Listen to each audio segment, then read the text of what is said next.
जी, देखिए सवाल ये आता है और बार बार आजकल यही जहन में सवाल आता है कि आजकल हम बहुत ज़्यादा केसेस सुन रहे हैं कि पत्नी ने पति को छोड़ दिया, पति को मार दिया, अपने बॉयफ्रेंड के लिए सुपारी दे दी, उसको मरवा दिया। मतलब इतने ज़्यादा केसेस। ऐसा तो नहीं है कि कुंडली मिलाए बिना उनकी शादी हुई होगी, या ऐसा भी नहीं है कि दोनों पति पत्नी में प्यार नहीं होगा। मतलब लोग 10-10 साल, 15-15 साल की शादियां, 8-8 साल की शादियां भी छोड़ दे रहे हैं। तो ऐसी क्या स्थिति आ जाती है कि आजकल जो है ये सारा हम लोगों को बहुत ज्यादा देखने को, ये सब कुछ चार्ट में होता है। एक्स्ट्रा मैरिटल भी चार्ट में होते हैं अगर होने हैं। किसी के चंद्र की जो चंद्रमा है उसकी पोजीशन देखो आप क्या है। चंद्रमा यहाँ पर पूरा रोल प्ले करता है कि आपके कितने अफेयर्स होंगे।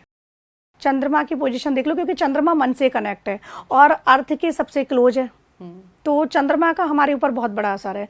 तो चंद्रमा लग्न में है क्या, चंद्रमा पंचम में है क्या, अगर ऐसा है तो वो व्यक्ति, या शुक्र की पोजीशन भी देखी जाती है, तो वो व्यक्ति विपरीत लिंगी की तरफ आकर्षित होगा और रिलेशन बनेंगे उसके। और एक्स्ट्रा मैरिटल का भी होता है कि ऐसा है क्या। कई बार क्या होते हैं, इस पर भी मैं एक पॉडकास्ट आपके साथ आगे करना चाहूंगी। कई बार ना हस्बैंड वाइफ कार्मिक आ जाते हैं। मतलब कार्मिक वही कह रही हूँ कि डिटेल में एक करना चाहूंगी। कार्मिक, सोलमेट और ट्विन फ्लेम, ये 3 जर्नी होती हैं। जी जी जी। तो इन जर्नी में ना कार्मिक आ जाते हैं और कार्मिक भी लव मैरिज हो जाती हैं। जी अच्छा। लव मैरिज हो रही है, हम समझ रहे हैं सोलमेट है, वो सोलमेट नहीं है, वो कार्मिक है। अच्छा। पास्ट लाइफ में हमने चूज किया कि आप आएंगे मेरे हस्बैंड बनकर या मेरी वाइफ बनकर, और मुझे ये लेसन है आप सिखाएंगे। तो वहां देखो हस्बैंड या वाइफ बड़े टॉर्चर उसमें रह रहे होते हैं। दोनों एक दूसरे को कर रहे होते हैं, क्योंकि वो पास्ट लाइफ से हमने डिसाइड किया है कि आप हमको कोई लेसन, कार्मिक होके कि हमें ये लेसन सिखाना। और ट्विन फ्लेम में तो वो आत्मा से आत्मा का मिलन, ट्विन फ्लेम जो होते हैं ना, वो एक ही सोल होती है। जैसे राधा कृष्ण और शिव शक्ति हैं, वो एक ही सोल है, डिवाइड होके आई है और यहाँ पर आई है, और वो एक दूसरे को पहचान भी लेते हैं। लेकिन ट्विन फ्लेम के केस में मैरिज नहीं होती है। अच्छा। राधा कृष्ण की नहीं हुई थी। शिव शक्ति तो एक ही हैं, लेकिन वो भी 108 जन्मों बाद जाके माँ पार्वती उनको मिल पाई थी, साथ हो पाई थी।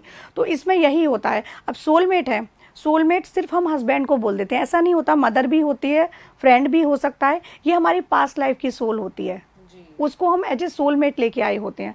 हमारी मदर, हमारी ब्रदर, कोई भी हो सकता है। नॉर्मल हम क्या बोलेंगे, हस्बैंड को ही सोलमेट बोल देते हैं, या फिर जो हमारा पार्टनर है उसको।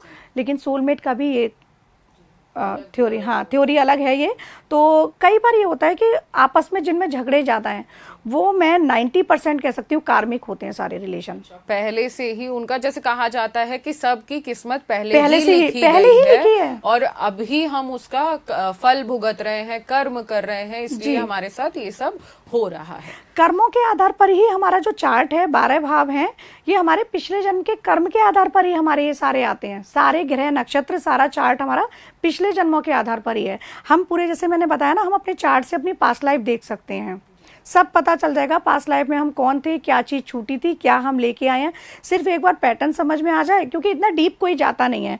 एस्ट्रोलॉजी में भी अगर हम चार्ट दिखाते हैं, मेन जो क्वेश्चन होता है एस्ट्रोलॉजर भी उतना ही पूछता है और बता दिया। लेकिन पूरा डीप देखो, सब कुछ पता चल जाएगा उस इंसान के बारे में। क्योंकि ज्योतिष में जितना अंदर जाओगे सारी बातें आप खोल सकते हो अपने बारे में और सामने आप ये समझिए 17 साल से, जैसे मैंने बताया, मैं इस प्रैक्टिस में हूँ, लेकिन अभी भी स्टूडेंट हूँ।